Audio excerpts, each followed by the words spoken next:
You have never once been truly alone. Not really. Someone has always been close enough to hear you breathe, to hear you cry, to hear you argue with your partner in the middle of the night. For 99% of human history, this wasn't a tragedy. This was simply how a human life worked. Your ancestors slept in groups. They ate in groups. They gave birth in groups, with other women crowded close. And they died in groups too, surrounded by faces that had known them their whole lives. Privacy. The idea that you could close a door and disappear from the eyes of everyone you knew did not exist.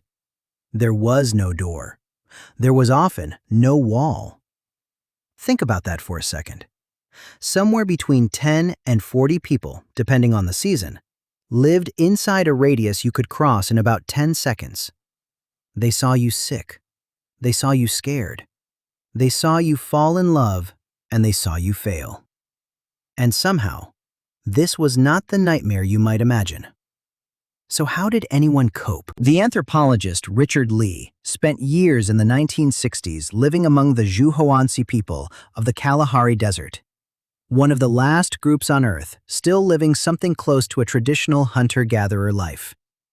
What he found overturned a lot of assumptions.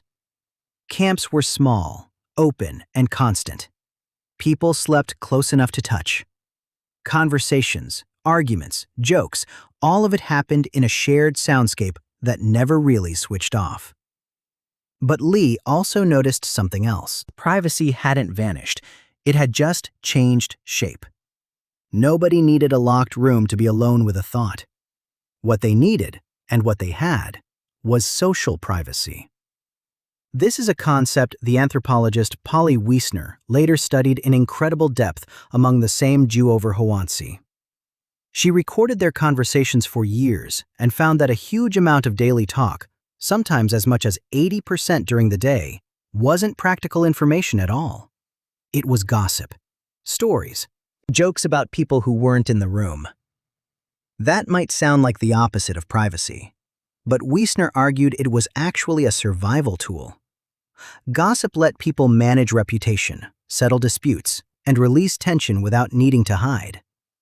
If everyone already knew your business, there was nothing left to fear being found out. The privacy wasn't in hiding information. It was in never having to. Here's the part that reframes everything, though. At night, something shifted. Wiessner's research showed that after dark, around the fire, the tone changed completely. Gossip dropped to almost nothing. Storytelling took over instead. Myths, jokes about spirits, tales about animals and ancestors. The fire created a different kind of space. Not physical privacy, emotional privacy. A shared imaginative world that let people step outside their daily conflicts, together, without ever leaving the circle. Sleep itself worked differently too. There was no bedroom door to close, no white noise machine to drown out the world. Ethnographic accounts of groups like the hoansi and other historically studied foraging communities describe sleeping arrangements that shifted with the season. Sometimes under simple shelters, sometimes in the open, bodies arranged close together for warmth and safety as much as comfort. Sleep researchers who have studied these communities, including work summarized by the sleep scientist Jerome Siegel, found something surprising.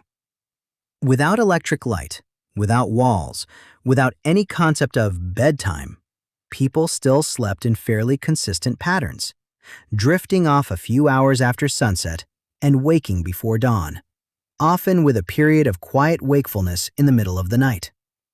Nobody needed privacy to fall asleep. They needed warmth, safety, and the sound of other people breathing nearby, proof that nothing had gone wrong while their guard was down.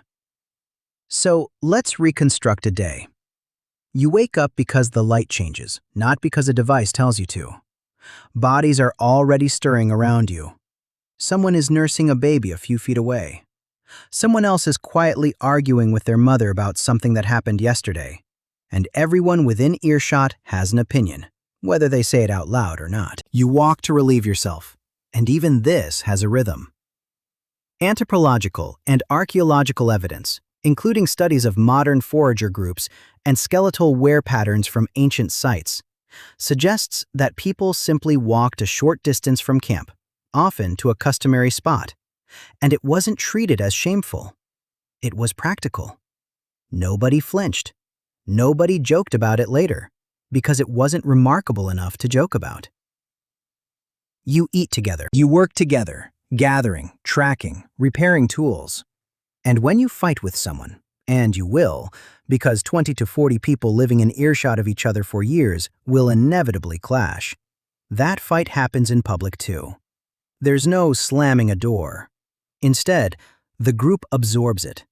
Older members mediate. Jokes get made at just the right moment to deflate the tension. This is the mechanism researchers like James Suzman have written about extensively in his work on the hoansi and the broader history of human work and rest. Suzman argues that this constant, low-grade social visibility wasn't a bug in the system. It was the system.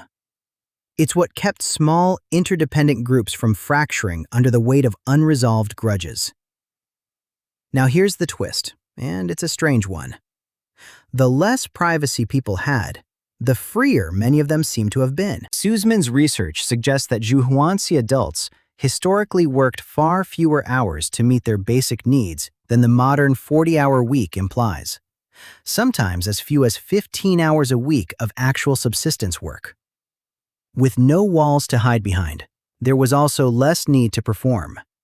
Less pressure to curate an image for people who might see through it anyway.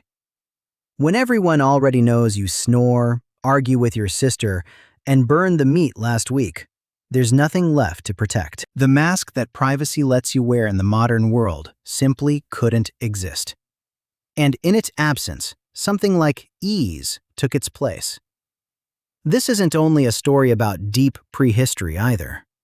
Skeletal and archaeological evidence from sites spanning tens of thousands of years, including symbolic and living space remains found at Blombos Cave in South Africa, shows humans consistently choosing to live in tight, communal clusters long before agriculture, long before cities, long before the idea of a private bedroom existed at all.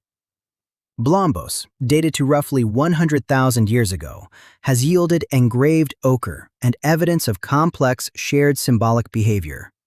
Activities that required people working, creating, and interpreting meaning together, not alone in some hidden studio. Even self-expression was communal. Compare that to now.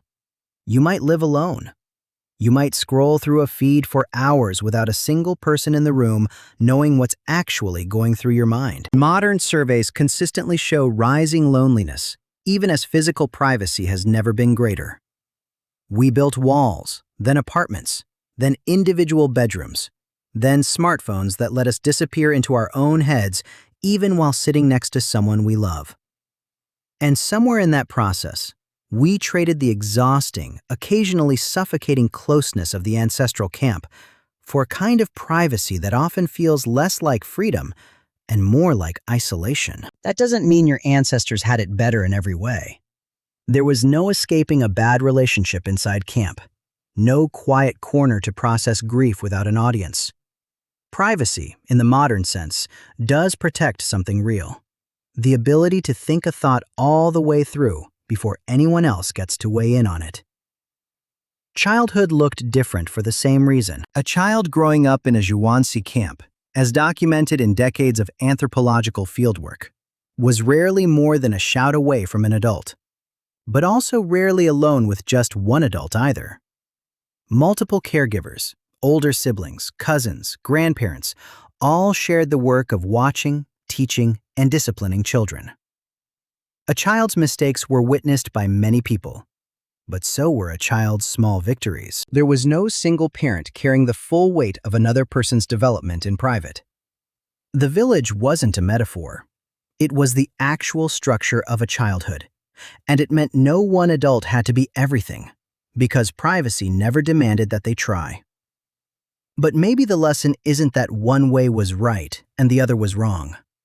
Maybe it's that humans evolved for closeness first and privacy second, And your brain still remembers which one came first. That's part of why a crowded family dinner can feel more grounding than an empty apartment, even when the apartment is quieter. It's why group chats, group workouts, and shared meals still pull at something ancient in you. Some circuitry built around a fire that hasn't existed in 10,000 years, but is still, somehow, running in the background. You have never once been truly alone, not in the way your body was built to expect. And maybe that's not something lost. Maybe it's something worth remembering the next time you close the door behind you.